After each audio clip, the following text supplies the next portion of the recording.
Dear friends, सो अब हम nephrology के जो क्लिनिकल मैनिफेस्टेशंस हैं उसमें अब अगला टॉपिक हम आते हैं पॉलीयूरिया पर। पॉलीयूरिया किसे कहते हैं? पॉलीयूरिया अगर urine output more than 3 litre पर 24 आवर्स है, यानी पूरे दिन में 24 घंटे में 3 लीटर से ज्यादा यूरिन आ रहा है और वो नॉक्ट्यूरिया के साथ एसोसिएटेड है, तो फिर इसको हम पॉलीयूरिया बोलेंगे। और अगर एक पेशेंट का जो कॉग्निशन है वो नॉर्मल है और अगर उसका जो थर्स्ट रिफ्लेक्स है वो ठीक है, तो वो कंपनसेट कर लेगा और जो सीरम सोडियम है और ऑस्मोलरिटी है वो चेंज नहीं होगी। तो पॉलीयूरिया किसे कहते हैं? पॉलीयूरिया मतलब 3 लीटर पर डे से ज्यादा अगर यूरिन आ रहा है और वो नॉक्टूरिया के साथ एसोसिएटेड है तो उसको पॉलीयूरिया कहेंगे। और अगर पेशेंट या जो एक नॉर्मल पर्सन है उसका कॉग्निशन नॉर्मल है, उसका थर्स्ट रिफ्लेक्स नॉर्मल है, तो सीरम सोडियम और सीरम ऑस्मोलरिटी जो है वो चेंज नहीं होगी। अब आते हैं कॉजेज, यानी कि पॉलीयूरिया की एटियोलॉजी क्या हो सकती है। तो सबसे पहले अगर पॉलीयूरिया हो रहा है तो देखना है कि कहीं कोई ऑस्मोटिक डाययूरेसिस तो नहीं हो रही। ऑस्मोटिक डाययूरेसिस कब कब हो सकती है? जैसे ग्लाइकोसूरिया अगर हो रहा हो किसी वजह से, सोडियम डाययूरेसिस हो सकती है, उसके बाद में यूरिया डाययूरेसिस हो सकती है।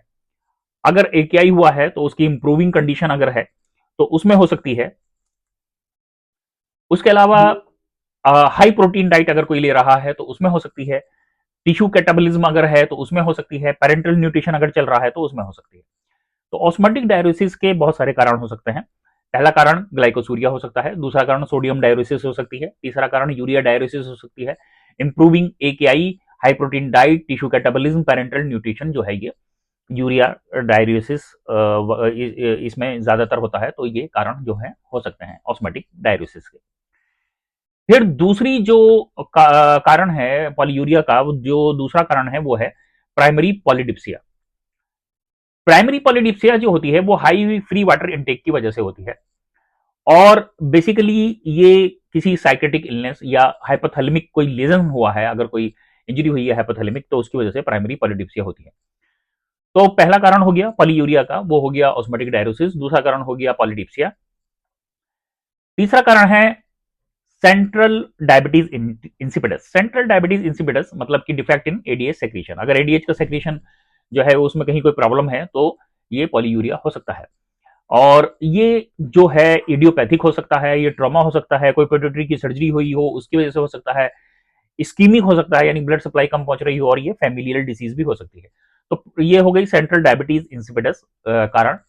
फिर है nephrogenic diabetes insipidus. Nephrogenic diabetes insipidus क्या होता है कि ये रेजिस्टेंस हो जाता है एंटी डायरेटिक हार्मोन का किडनी में, तो उसकी वजह से नेफ्रोजेनिक डायबिटीज इंसिपिडस होती है।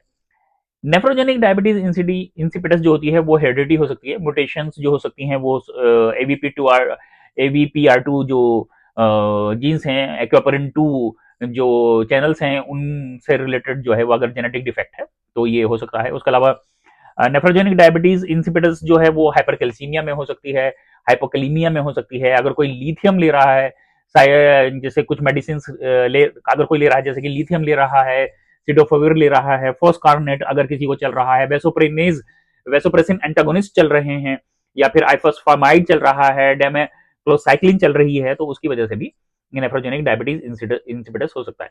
तो नेफ्रोजेनिक डायबिटीज इंसिपिडस के कारण क्या क्या हो सकते हैं? हेरिडिटी हो सकता है, उसके बाद हाइपर कैल्सीमिया हो सकता है, हाइपोकैलीमिया हो सकता है, और ड्रग्स मेडिसिन जो अभी मेडिसिन हमने मेंशन की हैं, ये मेडिसिन जो है वो नेफ्रोजेनिक डायबिटीज इंसिपिडस का कारण हो सकता है। उसके बाद में गेस्टेशनल डायबिटीज इंसिपिडस हो सकता है। गेस्टेशनल डायबिटीज में होता क्या है कि एक एंजाइम रिलीज होता है जिसको वैसोप्रिनेज बोलते हैं। ये वैसोप्रिनेज जो है वो प्लेसेंटा से रिलीज होता है और ये एडीएच के सेक्रेशन को ब्लेंड कर देता है, रोक देता है, बंद कर देता है, तो इसकी वजह से गेस्टेशनल डायबिटीज इंसिपिडस हो सकती है। इसके अलावा कुछ और काजेज भी हैं, जैसे कि सिकल सेल डिसीज या ट्रेट अगर है तो शॉगरन डिसीज है, बायलेटरल ऑब्स्ट्रक्टिव न्यूरोपैथी है, उसमें भी पॉलीयूरिया हो सकता है। बार्टर सिंड्रोम वगैरह, सिस्टिनोसिस वगैरह, इसमें भी पॉलीयूरिया हो सकता है। तो फिर से क्लासिफाई करते हैं aetiology of the polyuria. Polyuria की जो एटियोलॉजी हो सकती है, नंबर 1 ऑस्मोटिक डायरोसिस हो सकती है, number 2 primary polydipsia, central diabetes insipidus, nephrogenic diabetes insipidus, gestational diabetes insipidus, और कुछ अदर कॉजेस। अगर ऑस्मोटिक डायरोसिस की बात की जाए तो ग्लाइकोसूरिया, सोडियम डायरोसिस जो है उसकी वजह से हो सकती है। उसके बाद में यूरिया डायरोसिस जो है बहुत सारे कारणों की वजह से हो सकती है, जैसा कि पहले डिस्क्राइब किया। जैसे कि इंप्रूविंग एकेआई अगर है, हाई प्रोटीन डाइट है, अगर टिश्यू कैटाबॉलिज्म हो रही है, पेरेंटल न्यूट्रिशन वगैरह अगर चल रहा है। उसके अलावा प्राइमरी पॉलीडिप्सिया, ये हमने देखा कि हाई फ्री वाटर इनटेक की वजह से होता है, साइक्रेटिक इलनेस या फिर जो है हाइपोथैलेमिक लीजन्स अगर किसी वजह से हो गया है। उसके बाद में सेंट्रल डायबिटीज इंसिपिटस, जो डिफेक्ट इन एडीएच सेक्रीशन, ये इडियोपैथिक हो सकता है, ट्रॉमा की वजह से, पिट्यूटरी सर्जरी, इस्कीमिक या फैमिलियल। उसके बाद में नेफ्रोजेनिक डायबिटीज इंसिपिटस हो सकता है, जैसे हेरिडिटरी कॉजेज हो सकते हैं, मेडिकेशंस हो सकती हैं, हाइपरकैल्सीमिया हो सकता है, हाइपोकैलीमिया हो सकता है नेफ्रोजेनिक डायबिटीज इंसिपिटस का कारण। गैस्ट्रेशनल डायबिटीज इंसिपिटस, जिसमें वेसोप्रेनिज जो है रिलीज होता है प्लेसेंटा से और जो है वो रिस्पॉन्सिबल होता है गैस्ट्रेशनल डायबिटीज इंसिपिटस के लिए। और उसके बाद में कुछ दूसरे कारण भी, जैसे कि सिकल सेल डिसीज, शॉगरन डिसीज, उसके बाद में बायलेटरल ऑब्स्ट्रक्टिव यूरोपैथी और बार्टर सिंड्रोम। तो इस तरह के जो कारण है ये पॉलीयूरिया करा सकते हैं। अब वर्कअप कैसे करेंगे? वर्कअप करने के लिए जो कुछ डायग्नोस्टिक क्राइटेरिया है, जैसे कि अगर हम सोडियम करा के देखेंगे तो सोडियम अगर मान लीजिए 145 से ज्यादा है और यूरिन ऑस्मोलिटी कम है या प्लाज्मा ऑस्मोलिटी जो है वो कम है, तो ये डायबिटीज इंसिपिटस हो सकता है। उसके अलावा हम इसकी कंफर्म करने के लिए वाटर रिस्ट्रिक्शन टेस्ट कर सकते हैं, बट ये नेसेसरी नहीं है। डेस्मोप्रेसिन चैलेंज टेस्ट इसके लिए जो है वो किया जा सकता है to differentiate between central diabetes insipidus and nephrogenic diabetes insipidus. अगर सेंट्रल और नेफ्रोजेनिक डायबिटीज इंसिपिटस को हमें डिफरेंशिएट करना हो तो हम ये डेस्मोप्रेसिन टेस्ट जो है वो कर सकते हैं। कि कैसे इसको वर्कअप किया जाए? तो मान लीजिए हमें पता चल गया कि पॉलीयूरिया हो रहा है, 3 लीटर पर डे या 24 घंटे में 3 लीटर से ज्यादा हमारा जो है वो यूरिन जा रहा है। तो हम सबसे पहले देखेंगे यूरिन ऑस्मोलैलिटी क्या है। यूरिन ऑस्मोलैलिटी सबसे इंपॉर्टेंट टेस्ट, उसमें देखेंगे 250 से कम है या 300 से ज्यादा है।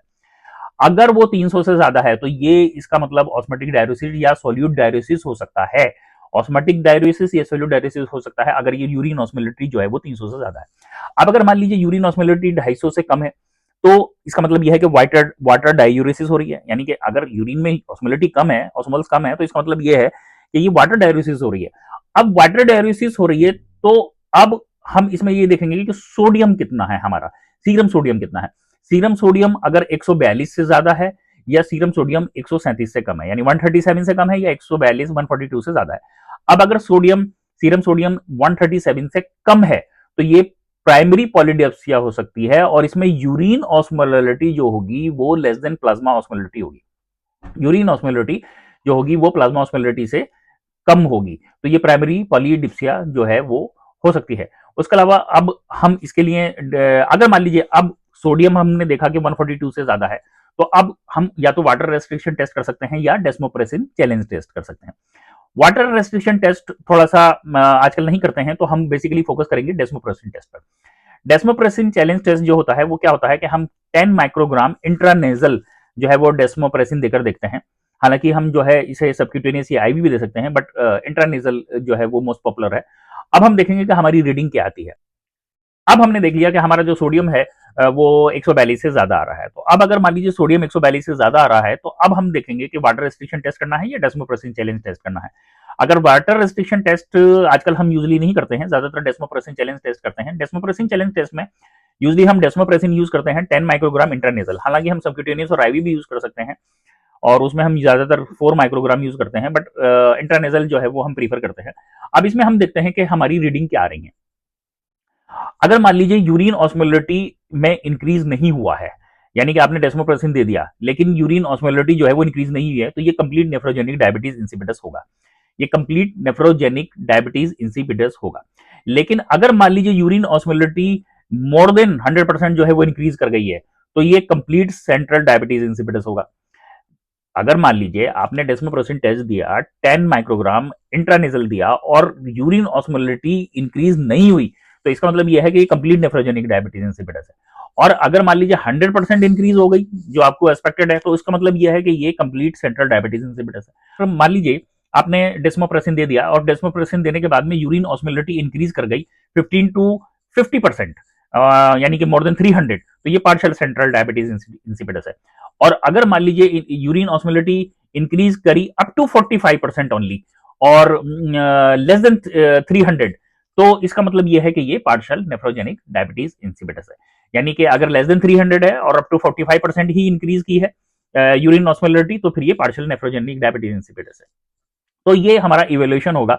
इस तरह से हम इवेल्युएट कर सकते हैं डिफरेंट पॉलीयूरिया एटियोलॉजीज में, डिफरेंट यूरिनरी जो प्रोफाइल्स, लेबोरेटरी प्रोफाइल जो है हमारी क्या क्या हो सकती है।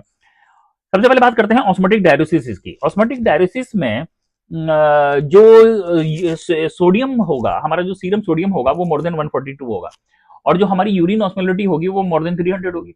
इसी तरीके से प्राइमरी पॉलीडिप्सिया में हमारी जो सीरम सोडियम होगा वो लेस देन 137 होगा, और यूरिन ऑस्मोलिटी जो होगी वो डाउन होगी।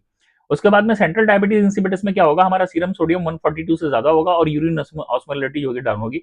नेफ्रोजेनिक डायबिटीज इंसिपिटस में हमारा जो सोडियम है वो मोर देन 142 होगा और हमारी जो यूरिन ऑस्मोलिटी होगी वो डाउन होगी।